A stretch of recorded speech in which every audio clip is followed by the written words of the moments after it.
NTV time, जनता की बात जनता के साथ।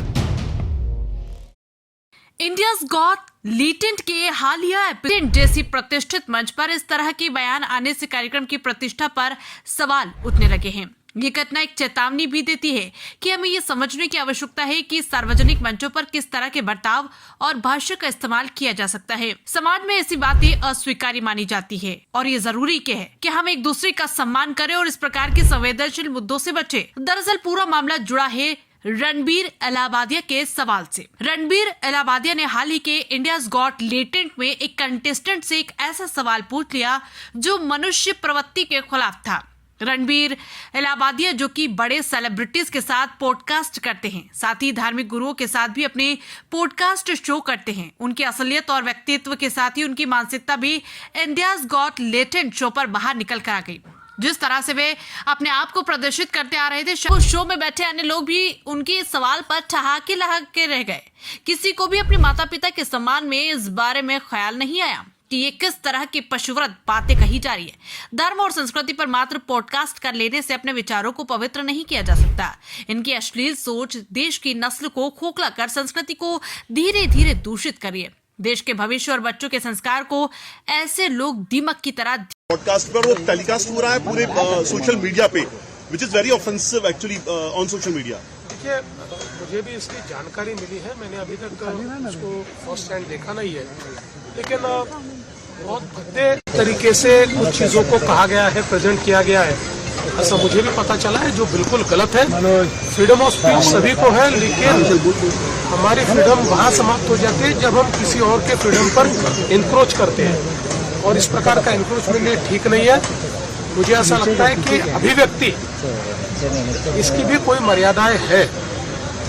हमारे समाज में हमने अश्लीलता के भी कुछ नियम तैयार किए हैं, अगर उनको कोई पार करता है तो ये बहुत गलत बात है। अगर ऐसी कोई बात होती है तो उसके ऊपर कार्रवाई होनी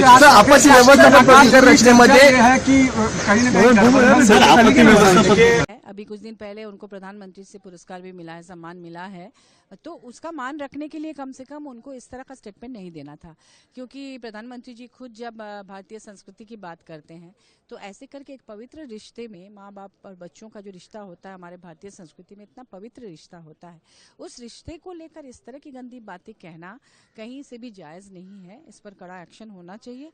और मिनिस्ट्री क्या कर रही है, जिस मिनिस्ट्री के जिम्मे ये सब कुछ है, क्योंकि वेब सीरीज में जिस तरह के एक डायलॉग में जो गंदे गंदे शब्दों का इस्तेमाल होता है, वो भी गालियाँ होती हैं, उसको भी आप बैठ के परिवार के साथ नहीं देख सकते हैं। तो ऐसे में हमारी संस्कृति को बिल्कुल गंदे तरीके से परोसा जा रहा है और नई पीढ़ी में अलग तरह की संस्कृति को डेवलप करने की कोशिश हो रही है यूट्यूब के माध्यम से और वेब सीरीज़ वगैरह के माध्यम से। तो ये पूरी की पूरी जिम्मेदारी केंद्र सरकार की है, उनके उस मिनिस्ट्री की है।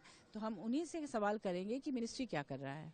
लेकिन आपको लगता है इन पर हालांकि केस रजिस्टर हुआ है तमाम चीजें, लेकिन लगता है आपको कि ऐसे लोगों को या तो बैन कर देना, सख्त से सख्त ऐसा कुछ होना चाहिए कि आगे कोई जी बिल्कुल, एकमात्र वो बैन करने पर ही ये लोग समझेंगे, क्योंकि तब उनको लगेगा कि नहीं अब हमें ऐसा नहीं करना चाहिए। वो हमारे यहाँ जो न्यायालय की प्रक्रिया है इतनी लंबी चलती है कि धीरे धीरे सब चीज़ें डाइल्यूट हो जाती हैं। किसी पर कोई एक्शन होने के पहले ही वो धीरे धीरे लोग भूल भी जाते हैं, वो धीरे धीरे केस खत्म हो जाता है। तो उस तरह से सोच के करना चाहिए। देखिए, मैं मानती हूँ कि अगर फ्रीडम ऑफ स्पीच हमें कॉन्स्टिट्यूशन ने दिया है, उसके साथ साथ सावधानियां भी दी हैं, जिम्मेदारियां भी दी हैं। आप एक प्लेटफॉर्म के माध्यम पे कॉमेडी के नाम से, कॉमेडी के आड़ में आप जो भाषा का प्रयोग कर रहे हैं, जिस तरीके का आप कंटेंट बनाकर पास ऑफ कर रहे हैं, जहाँ पे आप पूरे एक युवा वर्ग में एक फीलिंग देते हैं जब कोई देखता है कि ये language is normal, speaking about your parents and parents intimacy is normal, it is absolutely normal to cross the line of being a child and a parent. I think वो कहीं ना कहीं बाउंड्रीज होना ज़रूरी है, रिमाइंड करना ज़रूरी है।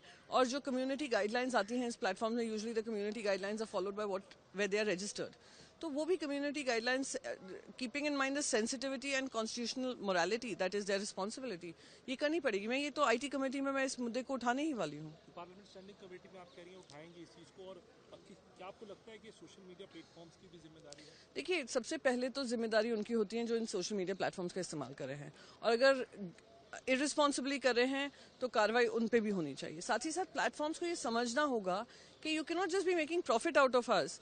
और जब रिस्पॉन्सिबिलिटी आती है अकाउंटेबिलिटी की, उसमें आप कहीं ना कहीं लूप होल ढूंढकर आप कह दें कि आपके क्षेत्र में नहीं आता है, आपकी जिम्मेदारी नहीं होती है। I have myself been at the receiving and.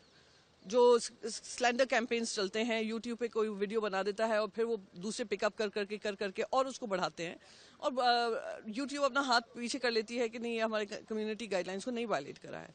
So someway we will need to ensure कि जनता को याद दिलाएं, जनता से ज़्यादा ऐसे यूट्यूबर्स को याद दिलाएं कि everything is not coming without responsibility. Your freedom of speech and your freedom for content creation also comes with certain guidelines and certain boundaries. Don't cross those boundaries.